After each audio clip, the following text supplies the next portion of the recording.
Howdy. I usually don't do this, but after last week's tribute to Ozzy, where I just kind of candidly spoke and I didn't worry about turning off the air conditioner and making sure the studio conditions were perfect, and I went completely off script, which I don't do a whole lot, I kind of got thinking, well, maybe I should do this once a week and pick a topic and discuss something. And as I was scrolling through YouTube a little earlier today, I saw Tony Iommi's post that 50 years ago today, my favorite Black Sabbath record, Sabotage, was released. And in my list of top 9 favorite rock bands, Black Sabbath is my number 1 favorite band. And in that presentation, I held up my copy of Master of Reality and my copy of Sabotage, and I said, well, I'm not really sure if Master of Reality or Sabotage is my favorite. And then I held the record aside and I said, psst, it's Sabotage. So I'm already on record that Sabotage is my favorite record. So I just want to take 5, 6, maybe 10 minutes to talk about Sabotage. And here's my copy. I bought this at Walmart or Venture or someplace in, I want to say it was the summer of 1983. That was when I first started getting into Ozzy and Black Sabbath. And the first Black Sabbath album I ever got was Sabotage on vinyl. I can't find it anymore, so I don't know where it is at the moment. And then I got Master of Reality. And then I got, I think, Speak of the Devil by Ozzy. And then I got Blizzard of Oz, and then found this one. And I was a little put off by the album cover, and there are all sorts of stories that Ozzy showed up, or that the band showed up, and they thought they were just going to talk about the album cover and not actually take it. And Ozzy was wearing a kimono, and Bill was wearing these pink tights with no underwear on underneath. And so apparently Bill had to borrow Ozzy's underwear so you wouldn't, see everything through his translucent tights. So yeah, I was a little bit put off by this album cover, but it was $4. And even in '84, I guess albums were going for about $8, $10 for a double album. So, half price for a band I knew I was gonna like. I thought it was okay. And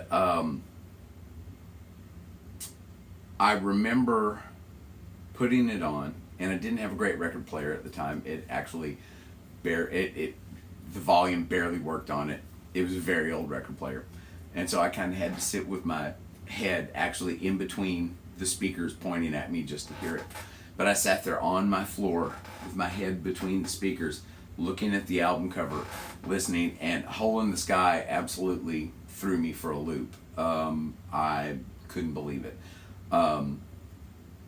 It was just so menacing and so heavy, and Ozzy's voice was so raw and so impassioned and so metal. That's all I could think of. And this album grew on me instantly. And I also remember reading at the time that a lot of real Sabbath fans kind of thought Sabotage was a throwaway record.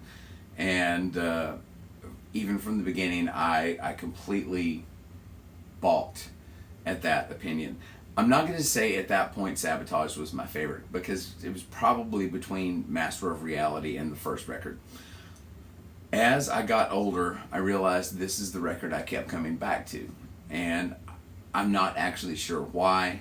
I did find out a little later, once I got into a lot of progressive rock, and started listening to things like Crack the Sky and Yes, and Klaatu, and just some crazy progressive things. Rush, of course. That's what really made this record speak to me. And I always have felt that this one and Sabbath Bloody Sabbath are kind of part A and part B of the same recorded experience.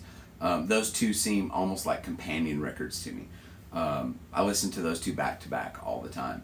But I listen to this one by itself all the time. It's very seldom anymore that I listen to Sabbath Bloody Sabbath without following up with Sabotage. I remember being absolutely floored with Symptom of the Universe. And of course, by the time I was buying records, we had already had, I was already familiar with Motorhead and Iron Maiden. So, some of the chuggier, thrashier things were starting to develop. And I just remember being struck, wow, this album came out in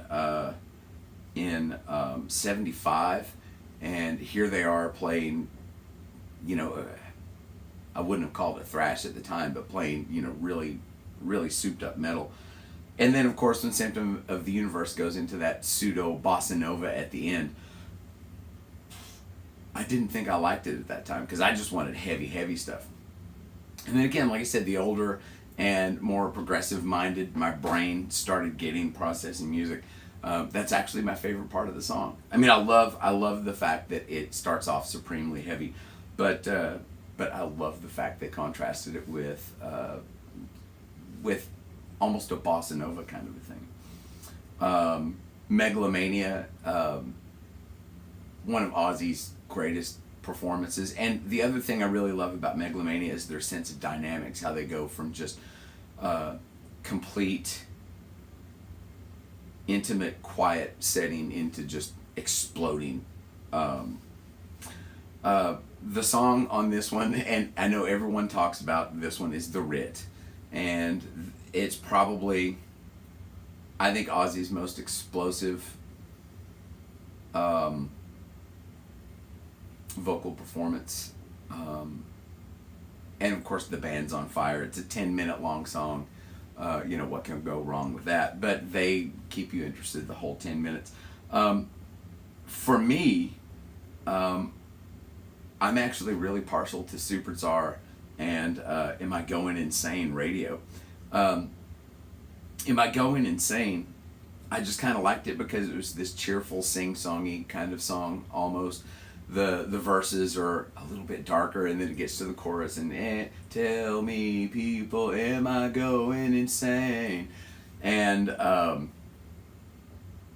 liked that contrast. But for me, the thing about Am I Going Insane is at the end when you hear the laughter, and I'm assuming it's Ozzy.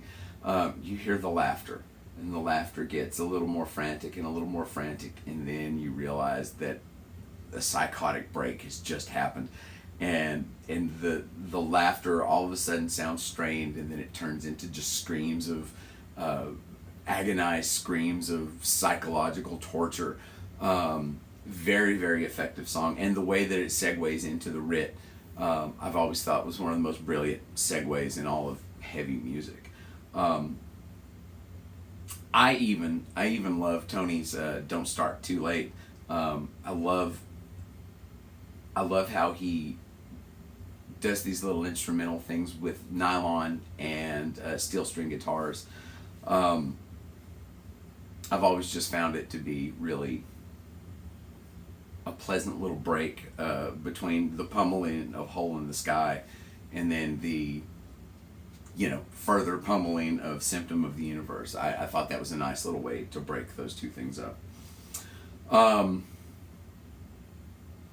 Again, there's not a whole lot more I can say about this record other than the fact that I may have been 40 years old before I realized this one was my favorite. And this one sucked me a little deeper into Sabbath, Bloody Sabbath, which I always thought was an interesting record to begin with. But when I realized that these were cut, both of these records were cut from the same cloth, it really elevated Sabbath, Bloody Sabbath. And I find it really interesting that these two records, these two back-to-back records, have the most grandiose song that Sabbath ever did, which is Supertzar, complete with the boys' choir from a boarding school somewhere nearby the studio where they were recording. And it's just grandiose, and it's in 5/4.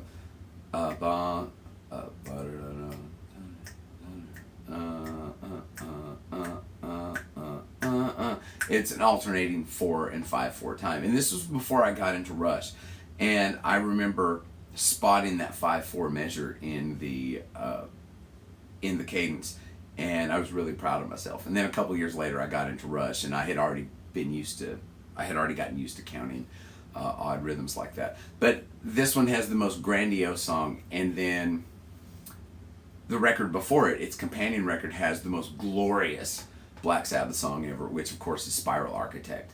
And I could just go on and on forever about Spiral Architect, and I can completely see, I could see Sabbath, Bloody Sabbath, and Sabotage being a double record, easy. The songs just conceptually seem to fit. They're in their progressive mode. Matter of fact, I'm pretty sure at one point in an interview, Ozzy was asked about, what do you think about the Sabotage record? And he said, oh, that was our Pink Floyd record. It took like 9 years to make or something. And I get his comparison that it is kind of their Pink Floyd record, because it kind of is. But I think Sabbath, Bloody Sabbath was too. The other thing I noticed the other day when Ozzy died, and I sat down and I listened to Volume 4, Sabbath, Bloody Sabbath, and Sabotage as an arc, and then listened to the first 4 solo Ozzy records, that listening especially to side 2 of Diary of a Madman, and especially the song Diary of a Madman, it would be a perfect addition to this record. There's so much going on Diary of a Madman that I'm not going to say it seems like it might have been inspired by this record, but it sure fills the same sonic space. And so I've probably done this in the past, but I've never done it with a critical ear. I actually think I'm going to sit down and I'm going to listen to Sabotage and Diary of a Madman back to back and see how well the two of them fit together. I know it's 2 different bands, same singer, different writing styles, different song styles, different production from different eras, but I was so struck when after Sabotage, excuse me, I was so struck when after Sabotage ended, and I don't know, I was doing laundry or something, and I was away from the CD player for a while. But when I came back and Diary of a Madman was on, I thought, well, that absolutely goes with Sabotage. So something to think about if you've never tried seeing how some solo Ozzy tunes would fit on some of the Ozzy Sabbath records. Again, I don't know that I have anything else to say. I think I'm going to start trying this once a week, just these impromptu little talks. I actually have some reissues. I've got a Creatures of the Night vinyl reissue. I've got the Power Slave Iron Maiden reissue, which if you haven't seen, it's insane. The vinyl is crazy. So I think I'm just going to do some little impromptu 10 to 15 minute talks once a week on some sort of subject. This week's subject is Sabotage. Because it is the 50th anniversary. And I realized that I was my son's age when this album came out. Almost exactly, because our birthdays are 17 days apart. So that's kind of neat little coincidence. And before I go, some of you may say, what are you doing wearing a K-pop t-shirt talking about Sabotage? Well, it's okay to like Black Sabbath, and it's okay to like girl group K-pop. And don't let anyone tell you otherwise. Sorry about that. Like I said, this is impromptu. So, yeah, listen to your metal stuff and wear your K-pop t-shirts, or listen to K-pop and wear your Black Sabbath t-shirt. It's all cool. Good music's good music. So, anyway, I will do another one of these next week. And I'll see you next time. Bye.